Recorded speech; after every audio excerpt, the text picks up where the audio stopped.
Hello दोस्तों, मैं अमित कुमार और आप देख रहे हैं योर केमिस्ट्री टीचर। आज हम लोग ऑब्जेक्टिव के चौथे वीडियो लेकर आए हैं। इसमें हम लोग 41 से आगे क्वेश्चन करने वाले हैं। अगर आप पहली बार हैं चैनल पर तो पीछे तीनों वीडियो को देख लीजिए, जिससे आपको 41 से आगे जो भी क्वेश्चन में बताने वाले हैं वो आपको अच्छे से समझ में आएगा। ये आपके बोर्ड के लिए बहुत इंपॉर्टेंट क्वेश्चन है। चलिए तो देर नहीं करते हैं और तेज़ी से अपने क्वेश्चन की ओर 41 क्वेश्चन की ओर चलते हैं।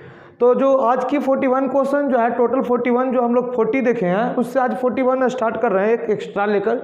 तो ग्रेवियल पैथियोलामाइड संश्लेषण का उपयोग किसके निर्माण में किया जाता है? तो 1 डिग्री अमीन का निर्माण में 1 डिग्री अमीन के फॉर्मेशन के लिए ग्रेवियल पैथियोलामाइड का यूज किया जाता है। तो इसका राइट आंसर जो आपका होगा, आपका जो राइट आंसर जो होगा वो 1 डिग्री अमीन होगा। 1 डिग्री अमीन होगा। नेक्स्ट क्वेश्चन क्यों चलते हैं। नेक्स्ट क्वेश्चन क्या है इसका? नेक्स्ट क्वेश्चन जो monomer of PVC means PVC का एकलक क्या है? पीवीसी का एकलक क्या है? बहुत सारे बच्चे कमेंट किए थे कि सर हिंदी में, सर हिंदी आपका लिखा हुआ है, हिंदी ही समझा रहे हैं, हिंदी ही आपका है, आप इस पर फोकस कीजिए। अब ये सबका हिंदी नहीं हो सकता है, ये सभी आपका फॉर्मूला है, तो इसका हिंदी नहीं हो सकता है। चलिए, पीवीसी का एकलक क्या है, ये क्वेश्चन को समझिए। एकलक क्या होते हैं? तो बहुलक जिस छोटे छोटे चीज़ों से बने होते हैं, जिस वस्तु से बने होते हैं ना, उसी को एकलक कहते हैं। अब बहुलक बनने की विधि को हम लोग क्रिया को बहुलीकरण कहते हैं, पॉलीमराइजेशन कहते हैं। तो पीवीसी का जो एकलक होते हैं वे विनाइल क्लोराइड होते हैं, जो आपका ऑप्शन नंबर सी होंगे। तो पीवीसी याद रखिएगा, 2 से 3 बार पूछा हुआ क्वेश्चन है। पीवीसी का एकलक जो होते हैं विनाइल क्लोराइड होते हैं, विनाइल क्लोराइड होते हैं पीवीसी का एकलक। चलिए हम लोग आगे चलते हैं। आपका 43 क्वेश्चन जो है, प्राकृतिक रबर। प्राकृतिक रबर जो है किसका बहुलक है? अभी बताएं, प्राकृतिक रबर किस छोटे छोटे चीज़ों से बना हुआ है? तो प्राकृतिक रबर जो है वे आइसोप्रीन से बने होते हैं। प्राकृतिक रबर आइसोप्रीन से बने होते हैं। बहुलक क्या है? तो एकलक के दोहराने से जो पदार्थ बनते हैं उसको हम लोग बहुलक कहते हैं। बहुलक बनने की क्रिया को बहुलीकरण कहते हैं। तो प्राकृतिक रबर आइसोप्रीन से बने होते हैं। पीवीसी किससे बने होते हैं? विनाइल क्लोराइड से बने होते हैं। चलिए आज की 44 क्वेश्चन जो है उसमें देखते हैं हम लोग क्या कह रहा है क्वेश्चन। 44 क्वेश्चन जो है सी में सी बॉन्ड सी। तो सबसे पहले आप समझिएगा समास विखंडन क्या होते हैं। तो अगर क्वेश्चन को क्लियर कीजिए, सी सिंगल बॉन्ड सी के समास विखंडन से बनते हैं। देखिए, बंधन की विखंडन 2 गो होते हैं, एक समास विखंडन, एक विषमास विखंडन। मीन्स हेमोलेप्टिक और हेट्रोलेप्टिक फ्यूजन। बॉन्ड का फ्यूजन 2 प्रकार के होते हैं, एक हेमोलेप्टिक होता है। तो ये क्वेश्चन आपका है हेमोलेप्टिक और हेट्रोलेप्टिक। तो देखिए, इसको समझाने के लिए हम क्या करते हैं, दोनों को क्लियर करते हैं। आपको हेमोलेप्टिक और हेट्रोलेप्टिक दोनों क्लियर अगर हो जाएगा तो अच्छा रहेगा। तो देखिएगा, हेमोलेप्टिक से क्या होगा जो समझिए। देखिए, अगर कोई ए बॉन्ड बी से जुड़ा हुआ है, ए सिंगल बॉन्ड बी से जुड़ा हुआ है, और यहाँ पर हमने देख रहे हैं कि ये जो बॉन्ड जो है, ये बॉन्ड में ये भी अपना एक इलेक्ट्रॉन साझा किया है, ये भी एक इलेक्ट्रॉन साझा किया, लेकिन यहाँ पर ए की ईएन के मतलब इलेक्ट्रोनेगेटिविटी वे बराबर है बी के इलेक्ट्रोनेगेटिविटी के। मीन्स ए का विद्युत ऋणात्मकता बी के विद्युत ऋणात्मकता के बराबर है। मीन्स जितना ये धूर्त है ना, उतना ये भी धूर्त है। जितना ये चालाक है तो ये भी चालाक है। तो क्या होगा, जब ये अपना इलेक्ट्रॉन हटाएगा तो ये भी अपना इलेक्ट्रॉन हटाएगा। तो इसको हम लोग बोलते हैं समास विखंडन। इसमें अपना इलेक्ट्रॉन लेकर निकल गया। तो ए ने अपना इलेक्ट्रॉन लिया तो इसके ऊपर डॉट, बी ने अपना इलेक्ट्रॉन लिया तो इसके ऊपर डॉट। तो जिस आपको देखिए, ये ए के ऊपर हमने क्या देखा कि एक इलेक्ट्रॉन है, एक इलेक्ट्रॉन फ्री हो जाते हैं ना, तो उसको हम लोग बोलते हैं मुक्त मूलक, जिसको इंग्लिश में बोलते हैं फ्री रेडिकल। तो ये समास विखंडन से मुक्त मूलक बनते हैं, फ्री रेडिकल बनते हैं। लेकिन यही कहानी आपको समास विखंडन नहीं रहकर विषमास विखंडन आ जाए तो अब क्या कीजिएगा, बिस्मास विखंडन रहेगा तो कुछ नहीं करना, बस देखिए उसके लिए क्या करना, मान लेते हैं कि ए है और जो बी से बॉन्ड बनाए हुए हैं, बी से बॉन्ड बनाए हुए दोनों सिंगल बॉन्ड से है, लेकिन यहाँ पर कहानी क्या है, ए जो है वे बी की अपेक्षा तेज है, ए की इलेक्ट्रोनेगेटिविटी जो होती है वे बी की अपेक्षा ज़्यादा है, तब ये कंडीशन लगेगा बिस्मास विखंडन का। ये ध्यान दीजिए, समास विखंडन में दोनों का विद्युत ऋणात्मकता लगभग समान होती है, लेकिन बिस्मास विखंडन में समान नहीं होती है। तो क्या करेगा, जो तेज है, कहने का मतलब ये ज़्यादा विद्युत ऋणात्मकता वाला है, ये ज़्यादा दूसरा का चीज़ जो है, दूसरा का वस्तु अपनी ओर आकर्षित करने के लिए, तो ये क्या करेगा, ये दोनों के साझेदारी हुई थी एक एक इलेक्ट्रॉन की, तो ये ए क्या करेगा, ये ज़्यादा तेज है, जिसको बोल सकते हैं ज़्यादा धूर्त है, तो ये धूर्त ज़्यादा, तो ये इसका भी इलेक्ट्रॉन अपनी ओर आकर्षित करेगी। तो ऐसे कंडीशन में यहाँ पर क्या नजर आएगा, ए ने दूसरे के इलेक्ट्रॉन को अपनी ओर ले लिया तो इसके ऊपर माइनस, और बी ने क्या किया, अपना इलेक्ट्रॉन दे दिया तो इसके ऊपर प्लस, जो इलेक्ट्रॉन जिसका गया लॉस हुआ उसके ऊपर प्लस, तो इसको बोलते हैं बिस्मास विखंडन। बिस्मास विखंडन से मुक्त मूलक नहीं बनेंगे, कार्बोकेटायन बनेंगे और कार्बो एनायन बनेंगे, आपका पॉजिटिव चार्ज आएगा नहीं तो निगेटिव चार्ज आएगा, लेकिन समास विखंडन से मुक्त मूलक बनेंगे, क्योंकि दोनों की विद्युत ऋणात्मकता समान होती है, दोनों उतने ही धूर्त होते हैं, तो उसमें तो इलेक्ट्रॉन नहीं जा सकता। आप ही बताइए कि आप एक बिजनेस किए, दो को मिलकर दोनों उतने ही धूर्त हैं, तो का इलेक्ट्रॉन को लेकर चल जाएगा नहीं, लेकिन अगर कोई एक ज़्यादा धूर्त है एक कम है तो आप दूसरे का कर सकते हैं।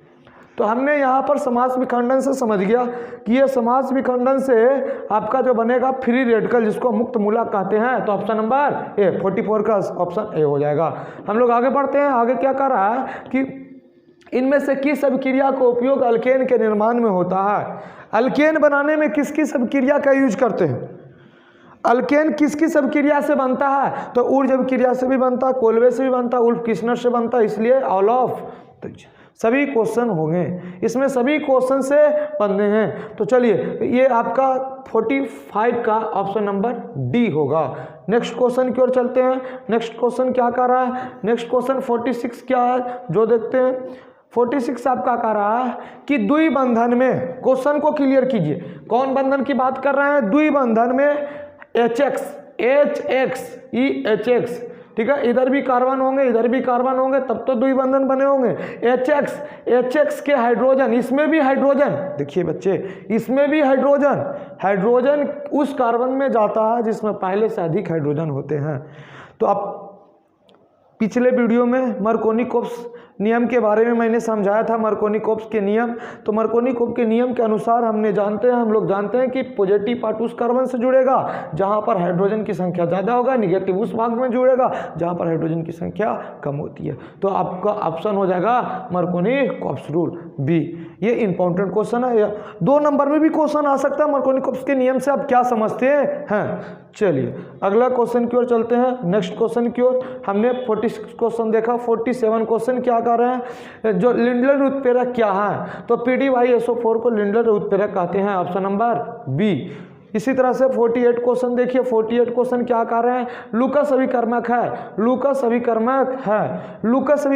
लूकस रिजेंट, जिसका यूज हम लोग अल्कोहल को जांच करने में करते हैं बच्चे। लूकस अभिकर्मक का प्रयोग हम लोग अल्कोहल को जांच करने में करते हैं। तो याद रखिए, हो सके आगे क्वेश्चन मिलने वाले हैं कि लूकस अभिकर्मक का प्रयोग कहाँ करते हैं, तो अल्कोहल को जांच करने में। तो लूकस अभिकर्मक होते हैं क्या, तो लूकस अभिकर्मक आपका ZnCl2 और HCl का सोल्यूशन होते हैं, मिस ऑप्शन नंबर सी हो जाएंगे।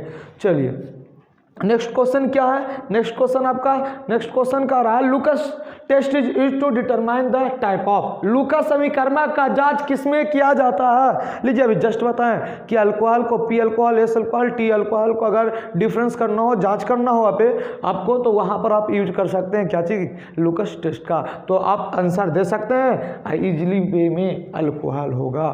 तो याद रखिएगा लुकस टेस्ट का प्रयोग हम लोग कहाँ करते हैं, तो अल्कोहल को जांच करने में करते हैं। अगला क्वेश्चन देखिए, बेंजीन में 50 क्वेश्चन की ओर चल गए। हम लोग टोटल 300 क्वेश्चन करने वाले हैं बच्चे, 50 क्वेश्चन में पहुंच गए हम लोग। तो बेंजीन में कार्बन परमाणु है, बेंजीन में कार्बन परमाणु है। एक चीज याद रखिएगा, एक चीज आप याद रख सकते हैं, एक चीज आप याद रखिए कि अगर जहां पर डबल बॉन्ड की बात करें हम लोग, जहां पर डबल बॉन्ड रहती है उसकी प्रस्करण जो होगा sp2 होगा, लेकिन सिंगल बॉन्ड रहेगा सबका तो ये आपका sp3 होगा, और ट्रिपल बॉन्ड रहेगा तो इसकी प्रस्करण आपका sp होगा। आपको प्रस्करण निकालने के लिए सिग्मा पर पाई पर भी निकाल सकते हैं कि अगर सिग्मा की संख्या आपके पास 4 है तो उसकी प्रस्करण sp3 बोलेंगे, और सिग्मा की संख्या आपका 3 है तो उसका प्रस्करण sp2 बोलेंगे, और सिग्मा की संख्या 2 है तो उसकी प्रस्करण sp बोलेंगे। लेकिन आपके पास उतने टाइम नहीं है तो उसकी बॉन्ड को चेक करके भी हम बता सकते हैं। सभी का सभी सिंगल बॉन्ड तो sp3, सभी के सभी वहाँ पर किसी एक डबल बॉन्ड का यूज किया गया तो sp2 हो जाता है, और ट्रिपल बॉन्ड का यूज हुआ तो sp हो जाएगा। तो चलिए क्वेश्चन को अच्छा से समझते हैं। क्वेश्चन क्या कर रहे हैं, क्वेश्चन जो आपका है बेंजीन में कार्बन परमाणु है। बेंजीन की बात क्या है ना, तो बेंजीन का ये आपका स्ट्रक्चर होता है, ये स्ट्रक्चर आपका बेंजीन का होता है double bond double bond double bond, यहाँ पर हाइड्रोजन होते हैं, सभी एंगल पर हाइड्रोजन होते हैं। बोलिए इस किसी एक कार्बन की बात किया जाए, बोलिए कौन बॉन्ड आया है, डबल बॉन्ड, डबल बॉन्ड आवे, आंसर आपका हो जाएगा sp2, तो आपका 50 का सी हो गया। नेक्स्ट क्वेश्चन की ओर चलते हैं। नेक्स्ट क्वेश्चन क्या कर रहे हैं, नेक्स्ट क्वेश्चन देख लेते हैं। नेक्स्ट क्वेश्चन है निम्नलिखित में एरोमेटिक यौगिक है, एरोमेटिक यौगिक है। देखिए एरोमेटिक यौगिक होने के लिए आपको हकस रूल का पालन करना चाहिए, ये पूरे उसकी इलेक्ट्रॉन डिक्लॉज होना चाहिए, पूरे इलेक्ट्रॉन रिंग में घूमना चाहिए।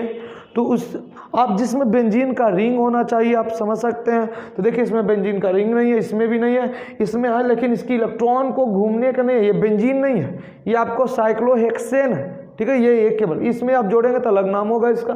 तो ये आपका बेंजीन का रिंग है, तो ये आपका एरोमेटिक होगा। एरोमेटिक एरोमा सबसे बना है, एरोमा सबसे बना है, तो इसका आंसर हो जाएगा आपका सी। तो याद रखिएगा एरोमेटिक इसमें सी होगी, आप पहचानने के लिए आ सकता है, आप इसे याद रखेंगे अच्छी से। चलिए नेक्स्ट क्वेश्चन की ओर चलते हैं। कह रहा है कि मॉन्ड विधि से किस धातु का शोधन करते हैं, तो निकेल धातु का शोधन किया जाता है, निकेल धातु का मॉन्ड विधि से करते हैं। अगला क्वेश्चन की ओर चलते हैं हम लोग। नेक्स्ट क्वेश्चन क्या कर रहे हैं आपके पास कि ऑक्सीडेशन नंबर, तो इसमें oxidation number of sulphur in Na2SO4O6 किसका पूछा गया है, क्वेश्चन किसका पूछा गया, Na2S4O6 में गंधक, गंधक के मतलब सल्फर, सल्फर का ऑक्सीकरण संख्या। क्वेश्चन आप देखिए Na2S4O6 का ऑक्सीकरण संख्या पूछा गया है। तो चलिए हम लोग निकालते हैं ऑक्सीकरण संख्या। ऑक्सीकरण संख्या कैसे निकलेगा, सोडियम का होता है 1 गुना 2, एक होता है सोडियम का। सल्फर का पूछा है तो सल्फर को मैंने माना x, लेकिन इसकी संख्या 4 है, और ऑक्सीजन का होता है -2 गुना 6, तो ये 6 पीस है तो इसको 6 के लिए मैंने 0 कर दिया। अब देखिए अब क्या होगा, 2 ये हो जाएगा 4x, ये हो जाएगा -12 = 0, तो क्या होगा, ये आपका हो जाएगा 4x - 10 = 0। तो क्या 4x बराबर लिख सकते हैं 10, तो क्या x बराबर लिख सकते हैं 10/4, तो ये हो जाएगा 2, ये हो जाएगा 5, 5/2 ऑक्सीडेशन नंबर। ये लीजिए ऑप्शन नंबर डी। अगर आप ऑक्सीकरण संख्या आपको निकालने नहीं आता है तो मेरे प्लेलिस्ट में ऑक्सीकरण संख्या पर एक वीडियो बना हुआ है, आप उसे देख लें। ऑक्सीकरण संख्या 1 से 2 नंबर आपको यूज होता है। चलते हैं हम लोग आगे क्वेश्चन की ओर, नेक्स्ट क्वेश्चन की ओर। नेक्स्ट क्वेश्चन क्या है कि बॉक्साइट में उपस्थित अशुद्धि है। बॉक्साइट जो एल्युमिनियम का अयस्क होते हैं, अयस्क क्या है, तो जिस खनिज से हम लोग धातु का निष्कर्षण आसानी पूर्वक एवं कम खर्च में कर देते हैं उसे अयस्क कहते हैं। तो बॉक्साइट में उपस्थित अशुद्धि को हम लोग SiO2 कहते हैं, ऑप्शन नंबर डी होगा। चलिए आगे देखिएगा, अगला क्वेश्चन जो है आपका, अगला क्वेश्चन है बोरॉन विकर्ण संबंध दर्शाता है किनके साथ, डायगोनल रिलेशनशिप जो डायगोनल रिलेशनशिप होता है बोरॉन किन के साथ दर्शाएगा, तो आप बोरॉन का रिलेशनशिप होता है सिलिकॉन के साथ। आप अगर ये नहीं जानते तो इसके आप बोलिए, हम इसके ऊपर वीडियो बना देंगे डायगोनलशिप के ऊपर, ये प्रेडिक्टेबल में आपका पढ़ना है। चलिए तो अगला क्वेश्चन की ओर हम लोग चलते हैं। नेक्स्ट क्वेश्चन क्या है, नेक्स्ट क्वेश्चन में हम लोग देखते हैं सल्फर अणु है, तो क्या सल्फर अणु को हम कैसे लिखते हैं हुआ, सल्फर अणु को एसेट से डिनोट करते हैं, तो बोलिए 8 के क्या लिखेंगे, ऑक्टा, तो ऑक्टा ऑप्शन नंबर हो जाएगा octa atomic, option number D, sulphur अणु है ऑक्टा एटॉमिक, याद रखिएगा। नेक्स्ट क्वेश्चन की ओर बढ़िए। नेक्स्ट क्वेश्चन क्या है 57 में, देखिए 57 क्वेश्चन आपका क्या कहता है, निम्नलिखित में कौन सा लिगेंड एक धब्बा बनाता है, मीन्स जो आपका चिलेट जो होते हैं धब्बा टाइप को कौन बनाता है, तो ऑक्जोलेट जो होते हैं C2O4 जो होता है ना, यही ऑक्जोलेट, इस ऑप्शन नंबर बी हो जाएंगे, ऑप्शन नंबर बी, याद रखेंगे। चलिए नेक्स्ट क्वेश्चन की ओर बढ़ते हैं हम लोग। निम्नलिखित में कौन तटस्थ लिगेंड है, तटस्थ लिगेंड मींस न्यूट्रल, नॉट कौन, which of the following is not neutral ligand, निम्नलिखित में कौन तटस्थ लिगेंड नहीं है, नहीं है, क्वेश्चन सुधार लीजिएगा, नहीं है होगा, तो आपका ONO जो है NO2 जो है वे न्यूट्रल नहीं है, ऑप्शन नंबर सी, इसके ऊपर चार्ज होते हैं। तो चलिए 59 क्वेश्चन की ओर बढ़ते हैं हम लोग। 59 क्वेश्चन क्या कह रहा है आपका, लोहे के निष्कर्षण में स्लैंग किस उत्पादन, ये किस होगा, ये थोड़ा गलत लिखा हुआ है, आप देख लीजिएगा, किस उत्पादन, किसके उत्पादन में किया जाता है, तो लोहे के निष्कर्षण में स्लैंग जो होता है ना आपका CaSiO3 होते हैं, तो ऑप्शन नंबर आपका हो जाएगा डी। अगला देखिए, अगला क्वेश्चन देखिए क्या होता है भाई, अगला क्वेश्चन क्या आपका कि सबसे बिस्मथ की अस्थायी ऑक्सीकरण संख्या होते हैं, बिस्मथ की अस्थायी ऑक्सीकरण संख्या क्या होते हैं, तो ऑक्सीकरण संख्या निकालने के लिए सबसे पहले क्या कीजिएगा, बिस्मथ के आगे इलेक्ट्रॉनिक कंफर्मेशन निकालना होगा। इलेक्ट्रॉनिक कंफर्मेशन निकालने के लिए क्या करने पड़ेगा आपको, अफवाह प्रिंसिपल यूज करने पड़ेगा, उसके बाद चेक करना होगा, आपको चेक करना होगा कि वे इलेक्ट्रॉन को कितना मैक्सिमम दे सकता है, कितना मैक्सिमम में दे सकता है। तो बोरॉन जो होते हैं आपका ग्रुप 13 को होता है, इससे तो इसका सबसे मोस्ट स्टेबल जो होता है वे +3 होते हैं, +3 होंगे। चलिए अगला देखिए, निष्क्रिय गैस के 72 इलेक्ट्रॉनिक विन्यास है, निष्क्रिय गैस के 72 इलेक्ट्रॉनिक विन्यास, 72 इलेक्ट्रॉनिक विन्यास है भाई, क्या है, तो 72 इलेक्ट्रॉनिक विन्यास निष्क्रिय गैस, अगर चेक कीजिए निष्क्रिय गैस क्या होते हैं, निष्क्रिय गैस आपका होते हैं, याद रखेंगे, ये आपका हरवजन हो गया, फिर नेहरा हो गया, हम लोग कॉन्सेप्ट ट्रिक से याद रखते हैं, हरवजन, नेहरा, गरकर, कर, एक्स्ट्रा, रन, तो ठीक है, इसको छोड़ दीजिए, इसके अलावा सभी को चेक करके देखते हैं। तो इसका नियॉन का कितना होता है आपका, नियॉन का 10, तो क्या लिखेंगे, first S2, 2S2 and 2p6, ठीक है। क्या इसको हम लोग कर सकते हैं, आर्गन के भी निकाल सकते हैं, आर्गन का कितना होता है 18, तो इसको लिए हम लिख सकते हैं फर्स्ट S2, 2S2 और 2p6 और 3S2 एंड 3p6। क्या देख रहे हैं कि P के ऊपर 6 इलेक्ट्रॉन है, S के ऊपर कितने हैं 2, P के ऊपर 6, S के ऊपर 2, ऑप्शन नंबर डी। अब हम लोग कल मिलते हैं फिर अगले वीडियो में, जब तक के लिए जय हिंद, जय भारत।